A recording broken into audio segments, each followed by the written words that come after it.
The AFFS on paper was one of the strongest within the Star League. Behind the scenes, they had steadily been building up an enormous glut of military materiel since Richard Davion passed the Preparedness Act 30 years prior. Once the Council Edict of 2650 was revoked, all those stockpiles of tanks and mechs were quickly assigned the soldiers needed to form them into new units. The size of the AFFS exploded from just 52 regiments in 2750 to 110 regiments a mere 15 years later. However, it was an army that stood atop a very shaky foundation. Planetary militias had been completely gutted to accomplish this level of growth, leaving precious few behind to operate those units. The individual worlds could offer little if any resistance to hostile invaders, which would give the established AFFS regiments no time to respond to any incursion. A rapidly advancing opponent could cause the entire line to collapse. Defense then was the Federated Sun's weak point, their performance much better if on the offensive. The AFFS had 8 distinct brigades on its roster in 2765, plus the new March militias. At its core were the Avalon Hussars, numbering a full 26 battlemech regiments, more mechs than even an SLDF corps, let alone a division or brigade. The Robinson Chevaliers and Certes Fusiliers saw to the defence of the Draconis and Capellan marches, with 24 and 20 regiments respectively. Available armour and infantry assets could easily bring each to core strength. Smaller regional brigades included the Arcadian Cuirassiers of Demeter, who protected the former Chesterton Trading League, and the Tancredi Loyalists, the remnants of Lord Davion's Civil War army. The Dragon Lords had started life as a stopgap garrison force raised just prior to the Reunification War, and evolved into an experienced fighting brigade.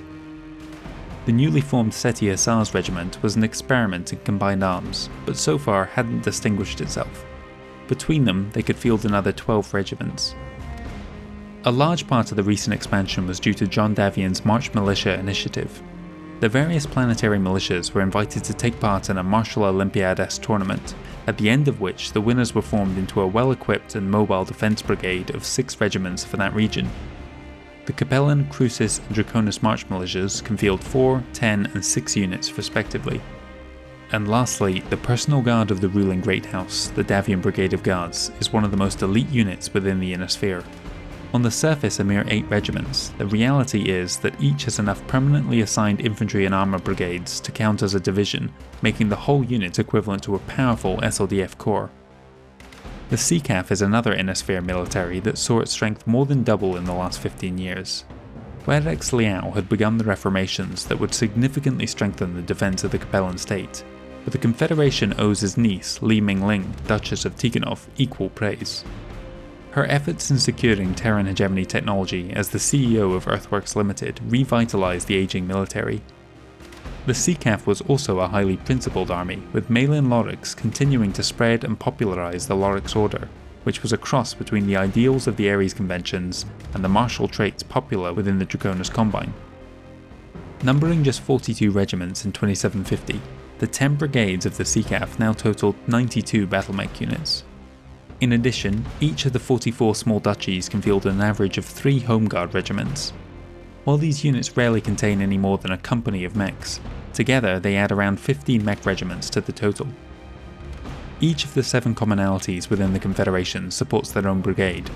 The Tikhonov Lancers field 8 regiments, the fractured Chesterton Regulars bring 6, the Capellan Chargers 4, the St. Ives Armoured Cavalry 15 but split across several subcommands, the Cyan Dragoons is the biggest with 17 regiments, and the Andurian Hussars can muster 7 more.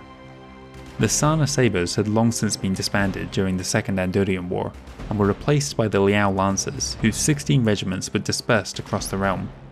The 4 regiments of the Liao Guards protected the ancestral home and personal property of the ruling house, but the real elite of the CCAF was the Capellan Hussars Brigade, the 8 units belonging to the Hussars being some of the most storied and experienced in existence, some dating back to before the Confederation's founding 400 years earlier.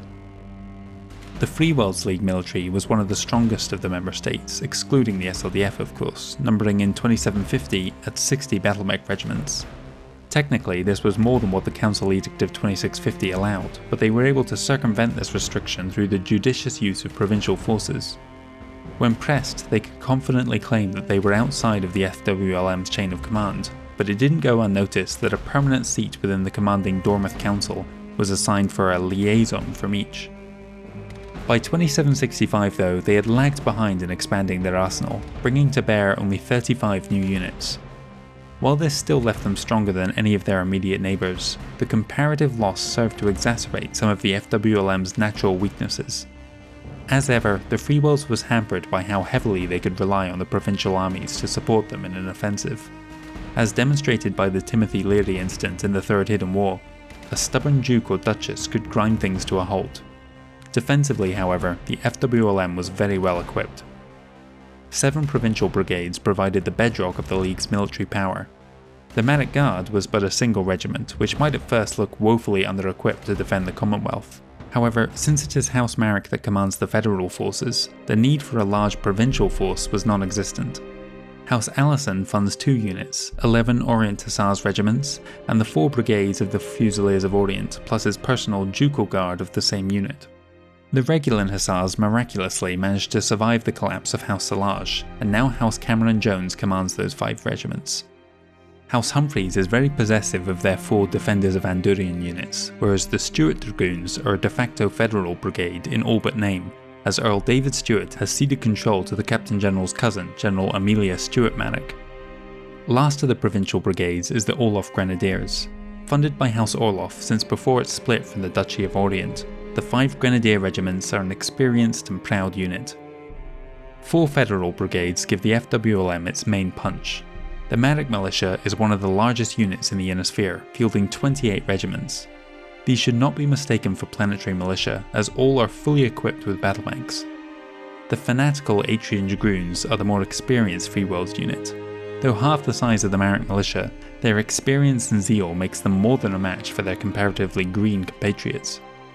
The Bolan Defenders hold a weird distinction of being a provincial force without a province, as all 11 regiments occupy the Bolan salient jutting into the Lyran Commonwealth.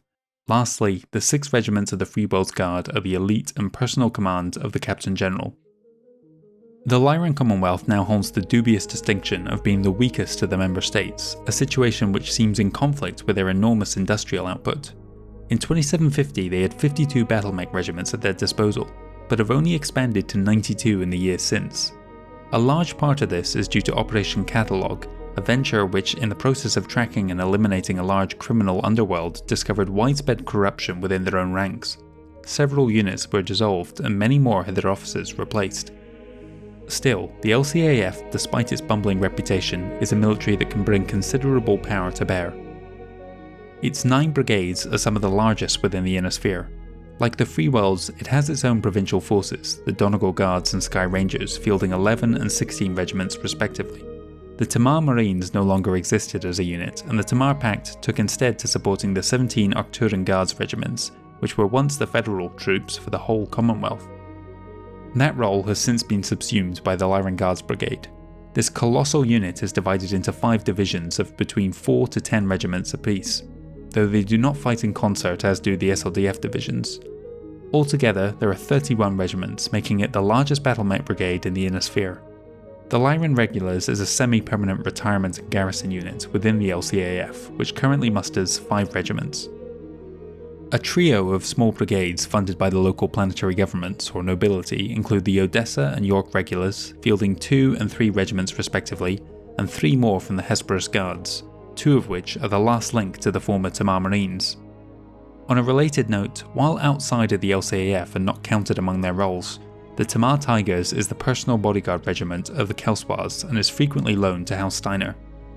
Guarding the Archon himself are 4 Royal Guards regiments, the elite of the Lyran Commonwealth.